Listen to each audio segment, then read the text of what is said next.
দর্শক আসসালামু আলাইকুম। আমি এখন একটি গ্রামে আছি। আমি আপনাদের একটা জিনিস দেখাবো, অনেক ইন্টারেস্টিং একটা বিষয়। এখন শীতকাল এবং খেজুর রস সংগ্রহ করার একটি মোক্ষম সময়। আমরা জানি যে অনলাইন অফলাইনে এখন এই মৌসুমি ব্যবসার ভিতরে খেজুর গুড়ের ব্যবসা বেশ জনপ্রিয়তা পেয়েছে। বিভিন্ন ধরনের উদ্যোক্তা তৈরি হয়েছে এই খেজুর রস এবং খেজুরের গুড়কে কেন্দ্র করে। অনেক ব্যবসায়ী, মানে মৌসুমি ব্যবসায়ী তৈরি হয়েছে। আমি এই ভিডিওতে আপনাদেরকে দেখাবো যে কিভাবে রসের যে মাটির ভাঁড়, সেটার পরিবর্তে অস্বাস্থ্যকর প্লাস্টিকের বোতল ব্যবহার করা হচ্ছে। সেটা আপনারা একটু দেখবেন।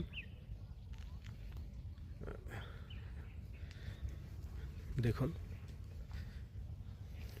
এই যে দেখুন, এখানে অনেকগুলো প্লাস্টিকের বোতল এখানে রাখা হয়েছে এবং এই প্রত্যেকটা বোতলের মধ্যে আপনার চুন, কাঁচা চুন ব্যবহার করা হয়েছে। এই প্লাস্টিকের পাত্রগুলোতে চুন লাগানো হয়েছে এবং এরপরে এই গাছে এইগুলা ঝোলানো হয়। এটা কতটুকু স্বাস্থ্যকর আমি জানি না, আপনারা মন্তব্য করবেন। আমি এখন একজনের সাথে কথা বলি, দেখি। ভাই, আপনার হাতে প্লাস্টিকের একটি পাত্র, এটিতে মনে হয় রস সংগ্রহ করা হয়। আপনার মতামত কি? আপনি কি মনে করেন? আসলে ভাই, প্লাস্টিকের পাত্রের ভিতরে চুন দেখা যাচ্ছে। তো চুনটা আসলে কতটা স্বাস্থ্যকর এটা আসলে আমরা জানি না, তবে এই প্লাস্টিকটা খুবই অস্বাস্থ্যকর, এটা তো আমরা অবগত। এটা ফুড গ্রেড না, অতএব এটাই যদি আমরা কন্টিনিউ রস সংগ্রহ করে আমাদেরকে দেয়, এটা আসলে অস্বাস্থ্যকর এবং এটা ভালো না।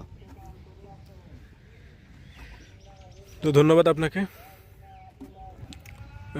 আমি দর্শকদের বলবো যে আসলে যারা ভিডিওটি দেখবেন, রস খাওয়ার ক্ষেত্রে একটু সতর্ক থাকবেন। মাটির পাত্রে এবং প্লাস্টিকের পাত্রে যে রস সংগ্রহ করা হচ্ছে এখন, যারা সন্ধ্যার সময় রস খান, বিশেষ করে জিরেন রস বলে, এটা যারা খাবেন সর্বোচ্চ সতর্কতা অবলম্বন করবেন। কারণ রসের মাধ্যমে নিপা ভাইরাস সহ অন্যান্য মানে রোগের সম্ভাবনা থাকে। আপনারা সবাই ভালো থাকবেন, সুস্থ থাকবেন। আল্লাহ হাফেজ।